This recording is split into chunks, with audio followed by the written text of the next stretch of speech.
This is a robotic lawnmower thing. I cannot let this go. Okay. I can't let this go. I've got a new robotic lawnmower, my third one since 2019, and I love this one. So if you could just predict in the next 3 months, like last time, it'll happen this time. Yeah. So I've reframed the question for you. All right. So households making over $100,000 a year in income that have a half an acre or greater. Okay. Do you think we could get 10% penetration in the market? 10% of them use a robotic mower within 5 years. Who's we? Like, is that the manufacturer selling it or? We as the industry. Oh, the industry? We. Okay. Like, yeah. I think so. It'd be, someone would have to market it well, and I think these manufacturers stink at marketing. Now, I think it's going to have to be the service providers that pull this off. Yeah, but I don't know if anyone will do it because it'll jeopardize most of their existing legacy revenue. And out there, See, I don't think so. Okay. I don't think so. Okay. I hold to my theory from like 4 years ago. You sell it if the mower cost gets cheap enough and the mower gets good enough, then you sell it exactly the way you sell it now. It's like, so if it's $150 a week to mow the bigger property, it's $150 with the mower. You change nothing. Everything, you still show up on Friday, you just do edge, weed, eat, and blow, but you don't mow it anymore. And you just sell it exactly the same way. The fewer things you change, the fewer things you have to discuss with them, the more likely they are to buy. I haven't proven any of this. This is my theory. I like it. Trust me, I like it. Yeah. I just run into all these problems in my head of like, okay, so I know we don't have to do the wire anymore, but what if there's steps into the backyard and then there's a gate and then I've got to build? Oh yeah, you still have to profile the property. Right. There's no getting around that. Yeah, it's not going to work for everybody. That's why my bar's all the way down to 10%. Okay. And then, but if it's 10% of my customers, I don't know if I want to change my business model. That's the thing. I would just probably cut it out. Well, I wouldn't do it if it's 10% of my customers. I think I can. Well, I don't know what I can do. I just thinking about it again. Even Philip responded to a message last night to me, and he even brought it back up. Like, and Philip is not exactly not been gung ho on this because we've tested stuff, and it's like just a giant disappointment. Yeah. So even he mentioned it. But I'm really loving my new equipment, and so I just want to say I hate to be the wet blanket here, but I think every time you've gotten a robot mower, you have been very excited about this technology for about 3 to 6 months. I've been excited for 10 years.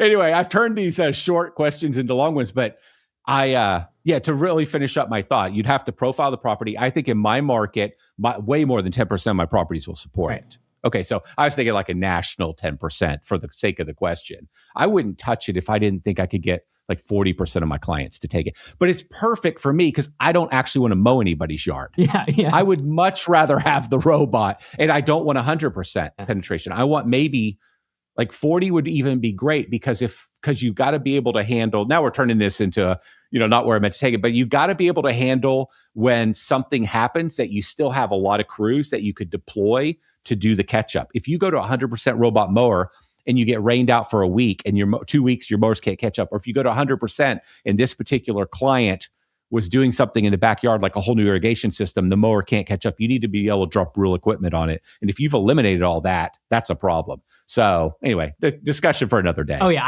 I was just lowering the bar to see if I could get what you would say. So what's this new equipment? Is it Husqvarna? What is it? Honda? No, it's a Segway. Navamo. Oh, okay. So yeah, so it's mowing have it mow my property. You've been to my place, but my backyard's just under an acre. The grass part is. Yeah. My whole property is closer, but everything's still landscaped.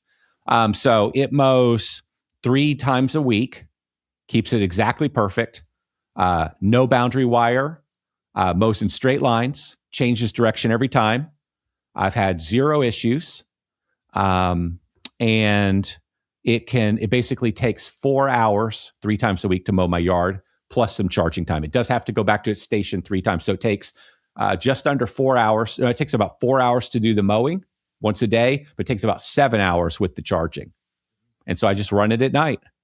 And it rows 3 times a week. I think the ideal customer profile for this is someone with over $100,000. One segment of lawn, so no gaps in between. It helps tremendously, but it can cross, True. But it's got to be able to cross. The big kicker is they own a lawn care business and make content about lawn care, and it makes for good content that they can make sense and of. I'm not, yeah, but I'm not trying to sell anybody on it. I just can't quit thinking about it. Hey, there's always an opportunity to come back in. You know, Robin no longer exists, Jonathan. You can come back in. No, I'm not trying to make any money on robot mowers. Look, Philip, maybe that's the one time he'll come on the show is to convince you that we need to go back to robotic mowers. I don't think he'll push that hard for that. All right, I got us way distracted. I just love the topic. I can't let it go. So, all right.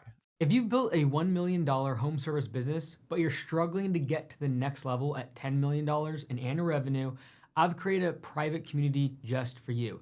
It's called Home Service Boardroom. What got you to $1 million is all the work, the hustle, the grind, figuring out your leads, your website. But what gets you from $1 million to $10 million is learning the skill of leadership, finding other great talent and managers to work for you. If that's of interest, go check out mikeandy.com/school or see the link in the description.